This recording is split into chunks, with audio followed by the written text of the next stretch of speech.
Genau, wir gucken uns jetzt zusammen den Devcast an, der heute erscheint, wo es darum gehen soll, neue Dinge zu zeigen für die Dinge, die uns nächste Woche erwarten, zum großen Update, also der Takedown und dieses Bountypack, das dritte. Und auch irgendwas anderes, was sie schon geteased haben, aber noch nicht so wirklich verraten wollten, was das jetzt genau ist. Wir schauen uns das eben mal kurz an. Es geht 25 Minuten. Macht euch bereit.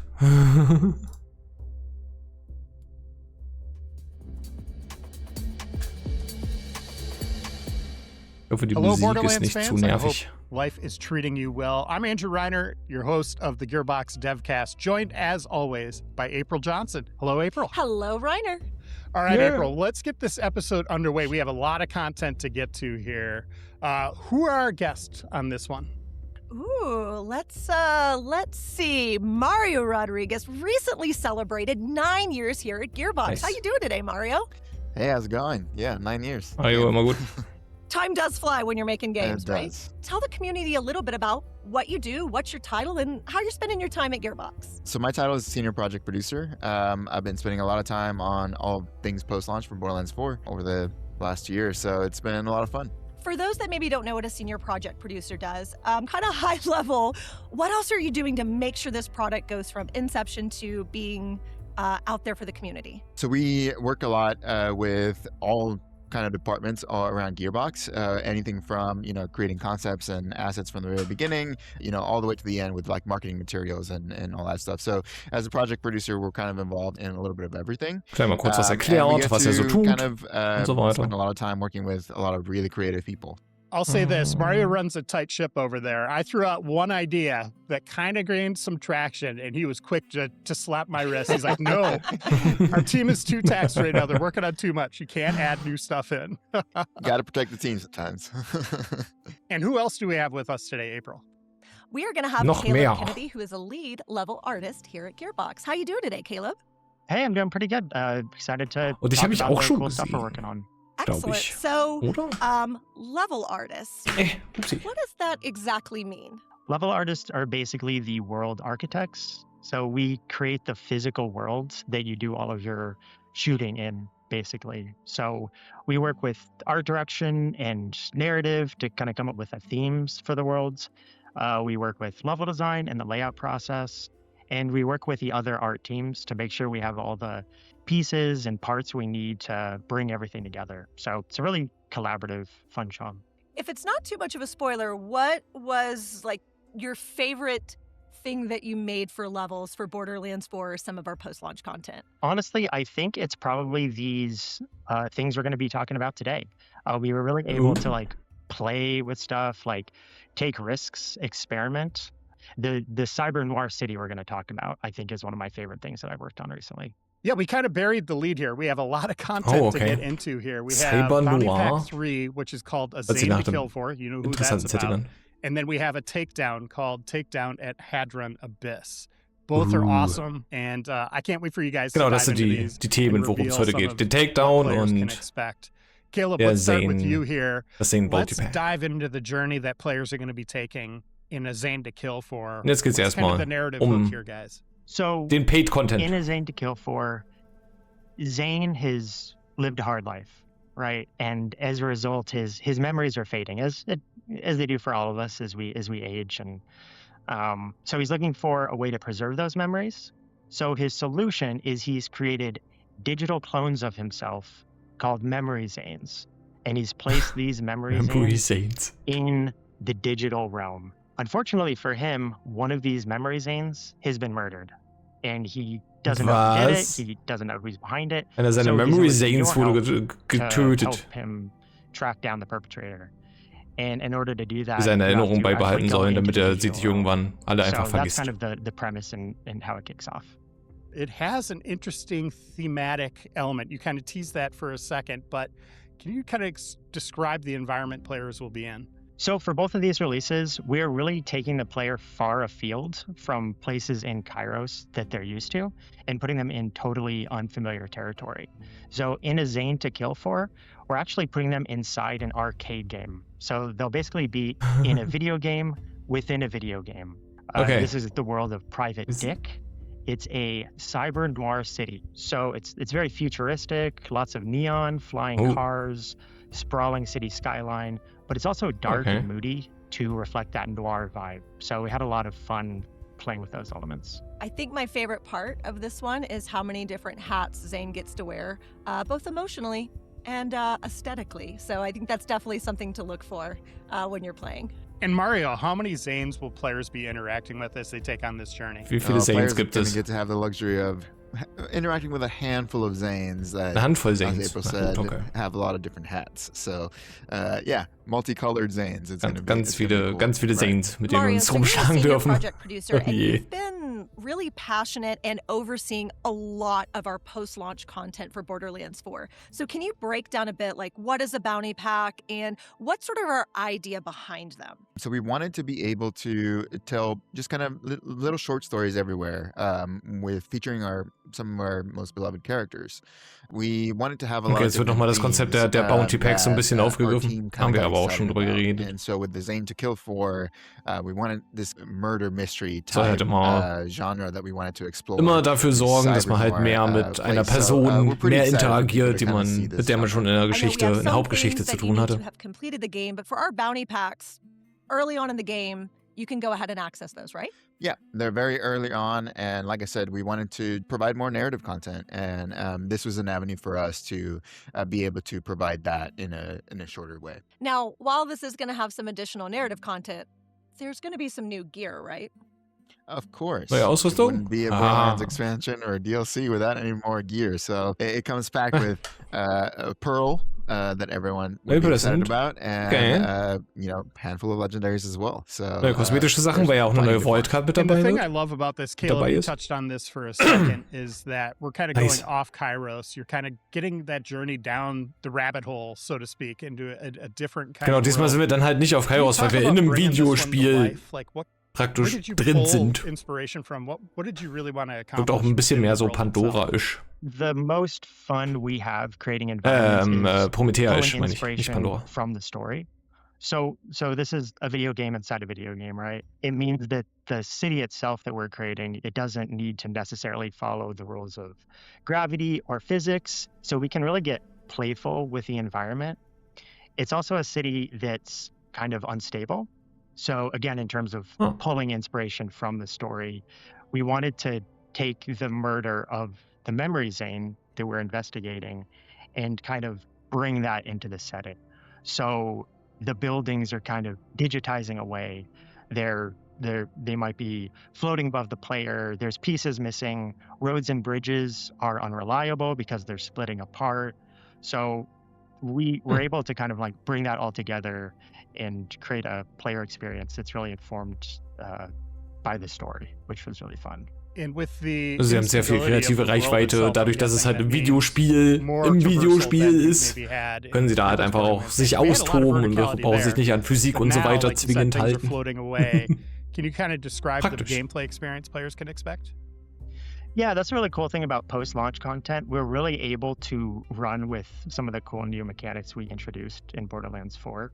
So for this, it was really important to us that you're moving through the city in an engaging way. You're not just walking down sidewalks, running and gunning down the streets. So you're scaling buildings, you're grappling up to rooftops to fight enemies, you're gliding across cityscapes, you're breaking into apartment buildings and dance clubs. We really wanted to use those mechanics to make sure the player could interact in a way that was really engaging and dynamic. So that was a lot of fun on this project. I'm such a fan of cyber noir and having even some of that synthwave and vaporware kind of style in it.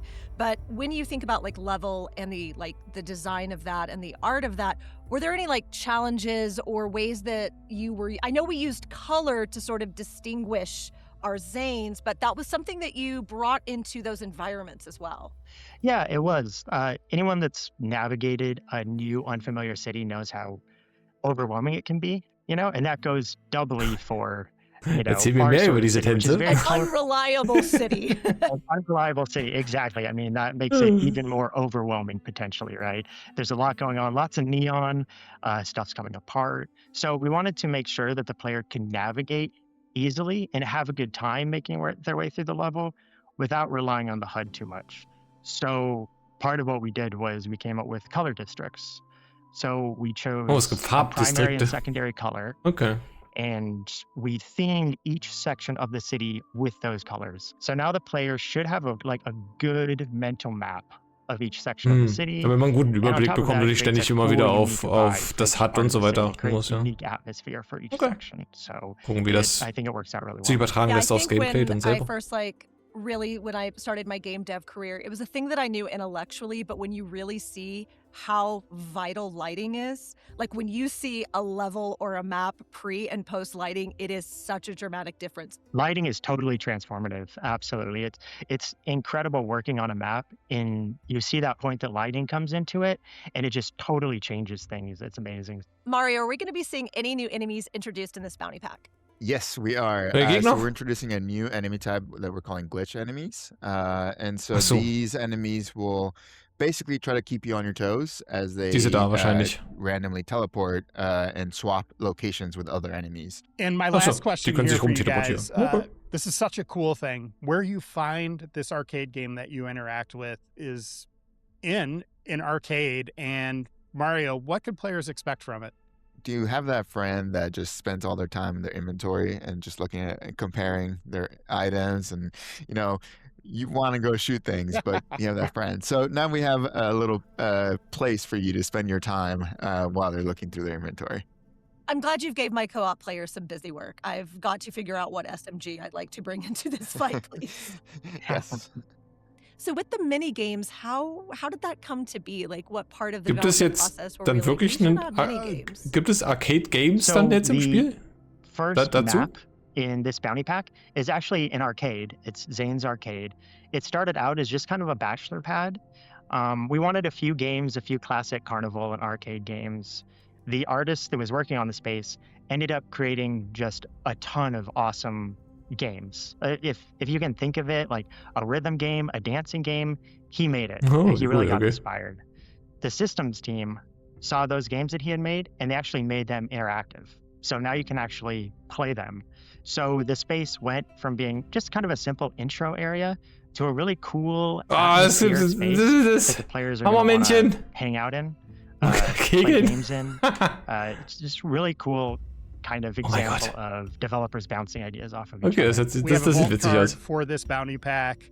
Comes with, like you pointed out, some new legendaries. There's also an array of cosmetics.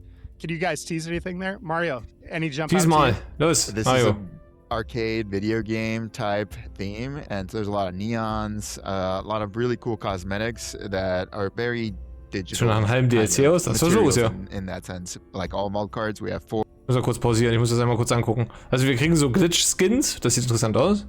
Neue Waffenskins, neue Köpfe, die sind alle auch so mechanisch interessant. Attachments für Echo 4 und neue Echo 4 Skins natürlich auch. Neue Fahrzeugskins und neue Legendaries. Das sieht aus nach einem Schild, einer Pistole, einer Shotgun und einer Sniper. Schätzungsweise. Talk Shotgun. Sieht interessant aus. Oh. 4 rerollable pieces of gear, and lots to choose Das gefällt mir und der untere Waffenskill sieht auch krass. All right, let's shift gears now to another big piece of content we're releasing. Okay, jetzt ist so die Takedown. Ich bin gespannt. For those of you that don't know, Takedowns are mob-centric, endgame, challenging content that really pushes the players to use all of their Takedowns kennen wir in Borderlands 4 noch nicht. Bountypacks haben wir schon 2 gehabt. First of all, the theme of this takedown being underwater. Unter Wasser, okay. Awesome. The team did an amazing job with trying to get this kind of claustrophobic feeling. It's what you come to expect from us as far as takedowns go. So lots of mobbing. You get to the midpoint. Jede Gegner gerade auf der Map gewesen. Fight some mini bosses. More mobbing, and then you get to the final boss, which we can finally say it's the Child Terramorphous. So, okay. So excited for people to see that, bringing back das Kind von Terramorphous ist im DLC, ist im Takedown der Boss. Let's go, okay. Lange rumgerüchtelt. For Borderlands 4 was like, where did all these big skulls come from? So I think I want to fight those creatures. Yeah. I think you might get your wish. Yeah, I think for the first time we actually get to see the big skeleton and what it belongs to or what it's fighting and stuff. So it's really cool to finally get to see this skeleton and the big guy. Yeah, every Borderlands has those gigantic skeletons, Yeah. And as level artists, we're always like, man, we put these in every map. We want to see what the skeletons belong to, and we want to fight that thing. So this is a really awesome opportunity to finally do that. So that was really fun. And for this particular takedown, is this going to be free for players, right? It is completely free. Everyone will get to enjoy it, yes. Das war gut. And Caleb, designing an underwater laboratory, I mean, this is kind of the supervillain's dream. Like, you made it when you have an underwater lab, right? Like, what are players going to expect what can they expect as they go through this very dangerous territory? So when you have a theme as cool as underwater mad scientist laboratory, you really want to lean into it and really use it to its full potential. So we want to make sure that the player always remembers viele rote Punkte auf der Map. Laboratory, right? So any chance that we could, we would blow out walls and add windows. And think about in an aquarium where you're in the shark tube, that's kind of the vibe we wanted to go for. So we wanted the player to feel like they were encased in water. On top of that, something terrible has happened in this laboratory, something really traumatic. So it's actually collapsing around you. So we have water pouring in from the walls. Certain areas are flooded. Es ist einfach Bioshock in Borderlands. It means we can Unterwasserstadt, Unterwasserlabor, okay. Und alles geht kaputt. Hervorragend. In cool ways. So the environmental storytelling and the gameplay really kind of come together in a cool way in this takedown. So this evil scientist, whoever's down here doing experiments, what were they working on, Caleb? They were working on animal experimentation. So as you're making your way through the laboratory, you see the results of that. We really wanted it to feel like an operational laboratory. So that really went into the storytelling. You see the equipment, you see the failed experiments, and you fight the failed experiments. So there's lots of oh mein Gott, das ist ein riesiger Fisch auf Beinen. You have to fight. On top of that, you meet a scientist who had a change of heart, whose conscience got the better of her and kind of convinced her that she had to stand up and do something. So there's a story that unfolds around that that's really interesting. And for Geschichte auch noch dazu ein bisschen. Something like we're underwater and you're kind of, you have a lot more visibility of what might be around you. So Mario, was there a way when we were sort of high concepting this that you wanted to create some tension for the players as they move through the environment? For sure. That was one of the key elements that we wanted to kind of accomplish with this takedown was from the very beginning, you saw the giant boss kind of swimming just above you. So you're going to get to see the Child Terramorphous just swimming as you're making your way through the takedown. So that was just a really cool moment that sometimes I just stop and watch because it's really cool. So I'm excited for people to see that. And as players make it through, take on this boss, complete it, that's just the beginning. There are multiple difficulties. There's things that players can interact with here. Mario, can you kind of set the stage for this? It's a little different system than we're used to. Okay. Yeah, so this is the new part of this takedown. So after you beat it, you unlock this challenge system. And so you're able to kind of choose your difficulty. Of course, the harder difficulty that you put it at, the more rewards you'll get at the end. So if you go all the way, you can unlock up to 5 red chests worth of lots of loot. And so it really depends on kind of how much you want to challenge yourself. And that's all part of the system of the takedown. And what kind of loot can we expect? Oh, man. Lots of really good loot. That's not good enough. You got to be more specific. Yeah. So we can expect a pearl for sure, 1 per lesson. And we have 9 legendary pieces of loot. So including 6 weapons, class mods sind auch dabei. And a grenade. So it's all that plus 5 class mods as well. So 5 class mods, but okay. maybe more? Yeah, one more when Story Pack 2 comes out with our new Vault Hunter. Now, for this one, we've got bosses and mini-bosses. So are any of those going to have a Okay, also ist, wenn man es einmal durchgeschafft hat, so same as usual, dann we have our gibt es einen Challenge-Modus und dann kann man eine höhere Schwierigkeit einstellen, um mehr Belohnung zu bekommen am Ende. Sehr cool. We just released a new version of it today. What are some of the highlights that we're going to see on this updated roadmap? So last Devcast, David mentioned that cross-platform progression was coming soon. I'm excited to say that it will be releasing with this update. I'm really excited about the next Bounty Pack. Like these projects that Cross-Plattform-Progression kommt mit dem Update nächste Woche. Also am 25. In really interesting ways. So I think that one's really gonna blow players away as well. So I'm really excited to be able to talk about that. To recap the roadmap, both that Takedown and Bounty Pack are coming on June. Seht ihr das? Wir haben einen Umriss. Oh, das sieht cool aus. Oh, ist das, was sie uns teasen wollen heute? Ah. Okay, beruhigen Sie sich. Alle mit der Ruhe. Das kommt jetzt nächste Woche raus. Also nächste Woche vom Standpunkt jetzt. Ne? Wir sind am 18. gerade, 25. Kommt der neue Takedown, wo wir das Kind von Terramorphos besiegen dürfen. In einer einem Unterwasserlabor. Der erste Takedown.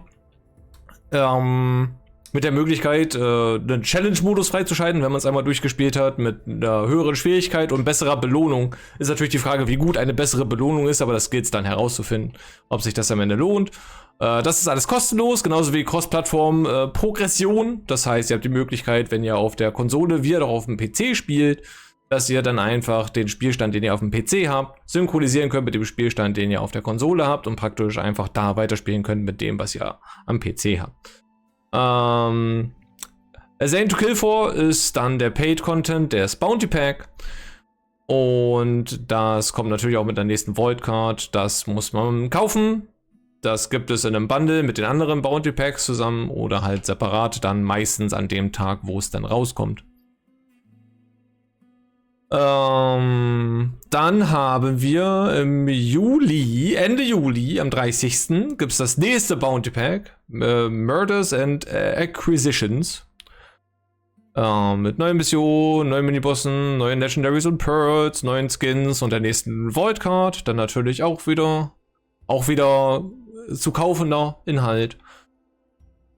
Und Anfang September gibt es das nächste Story Pack. Das zweite in der Form mit dem nächsten Kammerjäger, wo wir jetzt auch eine Silhouette zu haben, die vorher noch nicht bekannt war, die sehr vielversprechend aussieht. Okay, ja, Kammerjägerköpfe dementsprechend für den Kammerjäger und neue Körpertypen für den Kammerjäger. Das Storypack hat ja dann auch die Story-Sachen, also neue Story-Mission, neue Map, Nebenaktivitäten, große Bosskämpfe, neue Legendaries, neue Pearls und dann gibt es zeitgleich dazu auch noch das nächste Bounty Pack Nummer 5, was dann das finale Bounty Pack Standpunkt jetzt sein sollte mit der 5. Vault Card. Gehört dann mit zu den anderen Bounty Packs in diesem Bundle mit dazu, wenn man das erworben hat.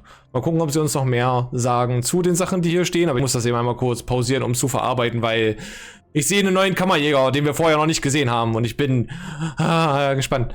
Was haben wir sonst noch so? Ongoing Improvements, also weiterreichende Verbesserungen, Bugfixes, Balance Updates, Kammerjäger Balance Updates, Performance, Verbesserungen und die wöchentlichen Aktivitäten, die diese Woche nicht relevant waren. Diese Woche gibt es einfach nur neue wöchentliche Veränderungen. Diese Woche gab es nichts Neues an Patches sonst. Dadurch, dass halt nächste Woche die großen Sachen kommen. Okay, lass sie weiterreden. 25th. This new content includes new missions, bosses, and gear, including challenge-based cosmetics in the Takedown. Our update after that will be Bounty Pack 4, which offers a bunch of great new content and a new vault card. Then in September, we have Story Pack 2, our new Vault Hunter, and Bounty Pack 5 releasing together. And of course, you're going to see more about that on future Devcasts. Ja. April, per usual, let's end this episode with some community questions. So Mario, Borderlands 3 featured 2 raid bosses per takedown. And raid bosses in BL4 have a timer challenge in Ultimate Vault Hunter mode. Do the bosses in the BL4 takedown also contain a time challenge with bronze, silver, and gold and platinum rewards? Yes. However, timers work a little differently here in the takedown because now you'll be able to unlock new mayhem levels. So this will be an entirely new mode in the takedown where players will be able to scale the enemy health and attacks. So based on the mayhem level, you may want to get better builds, but you unlock those by getting good time in those timers. So that's how the timers work. Now, timers also work a little differently as compared to the invincible bosses in BL4. Whereas the timers start at the start of the boss fight in the raid bosses. For the takedown, the timers start at the very beginning of the takedown run. Oh my god. So you'll have to make sure that you're doing your best as you get through the entire takedown. So some of the comments that we see are really curious as to why do we choose to use a timer for some of these? Okay, das ist interessant, da will ich nochmal kurz, da gehen wir gleich hinter. Okay, es gibt wieder Zeitbelohnungen, auch für den Takedown. Im Takedown ist es nur so, dass praktisch von Start an des Takedowns die Zeit zählt bis zum Ende des Takedowns und auch da ist es halt wieder möglich, Bronze, Silber, Gold, Platin zu erreichen. Je besser man da abschneidet, umso mehr hat man danach die Möglichkeit, dann wahrscheinlich über diesen Challenge-Modus Mayhem-Stufen freizuschalten, womit man dann halt noch die Gegnerskalierung höher drücken kann, um dann halt die Schwierigkeit zu erhöhen, aber natürlich dann auch die Belohnungen zu erhöhen. Aber es ist wieder Zeit mit dem Spiel. Eine Sache, die teils kritisch, teils gerne angenommen wird, weil es manche natürlich auch als Herausforderung sehen. Da wollen sie jetzt aber nochmal wieder drauf eingehen, weil da ja auch schon Feedback zu kam, weil das mit Sicherheit nicht jeder toll findet. Nicht jeder will gestresst durch den Content durchkommen. Nun muss man das natürlich auch nicht, aber man hat ja trotzdem das Gefühl, man verpasst was, wenn man keine gute Zeit hat. Mal schauen, was sie hier noch dazu zu sagen haben. Boss fights. Yeah, so timers provide a way for us to challenge players. And so for players that want to take on the ultimate challenge, that's how we provide that with timers. And as we see players beat the content in platinum or gold, they get better rewards for that. So that's how we do it. My emotional support Devcast guest, Grant, only 2-time guest here on the old Devcast, I know that he very much, as the creative director of a lot of our post-launch, wants to make this challenging. What are some of the ways that this is going to challenge our players? Yeah, so we talked a bit about the difficulty systems that we're introducing with the takedown. But with this takedown specifically, we have very limited spawn points as well as limited vending machines. So you got to be good at your ammo management. Ähnliche Problematik, Problematik wie in den vorhergegangenen Takedowns. Wenig Respawn-Punkte. Dadurch höhere Chance, früh zu scheitern oder spät zu scheitern und wieder früh anfangen zu müssen. We talked about the mayhem levels. There is one additional last game mode with this takedown, which we're calling hardcore mode. In this one, you will basically only have one life, and it will also have wildcard mission-like traits as you're fighting through the takedown. So that means that if you're in a group and one of the players dies, everyone has to restart the entire takedown. So es gibt einen Hardcore-Modus im Takedown, wo es praktisch ein One-Life ist. Sobald einer stirbt, ist vorbei und du musst von vorne anfangen. People are circumventing the mobbing and just going right to the boss or to the conclusion of that challenge. In this takedown, is there going to be required mobbing?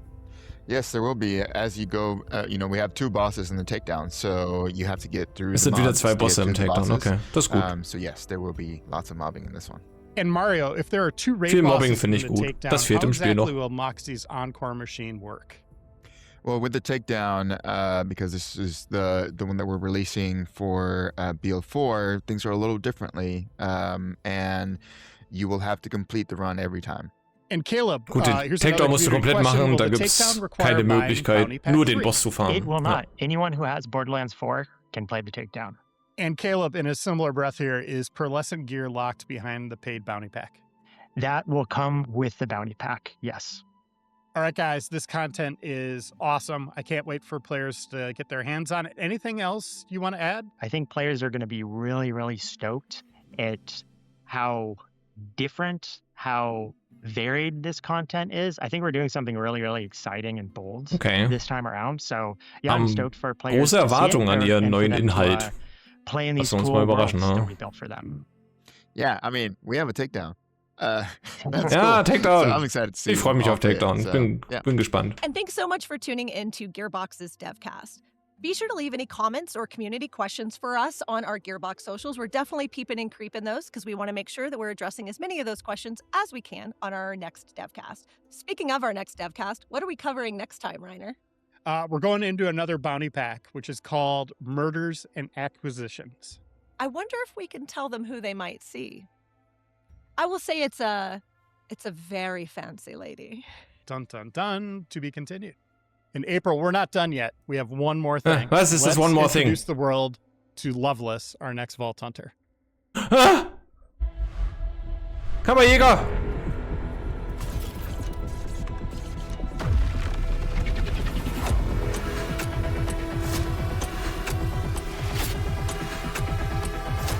Oh, scheiße. Loveless, okay.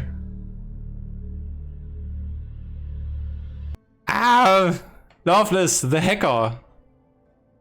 Warte mal. Scheiße, okay. Ja, die sieht cool aus. Oh, Vex. Pass auf, dass du... Na, gefährlich. Loveless Kit, okay. Das sieht aus wie was... Peitsch-Greifarm-mäßiges. Irgendein Tech-Schlangenwesen. Und sowas wie den Shuriken oder so? Ein Riesen-Shuriken? Wow. Aber das war wirklich der Abschluss. Wow, okay. Einfach nur so ein Teaser zum neuen. Das ist der neue Kammerjäger. Oh mein Gott. Okay, das müssen wir kurz mal gucken. Also das ist die im September kommt dann.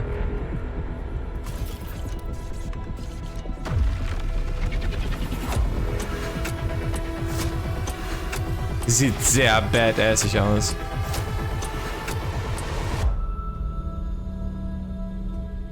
Und sie sieht sehr so aus, als wäre sie sehr geprägt worden von...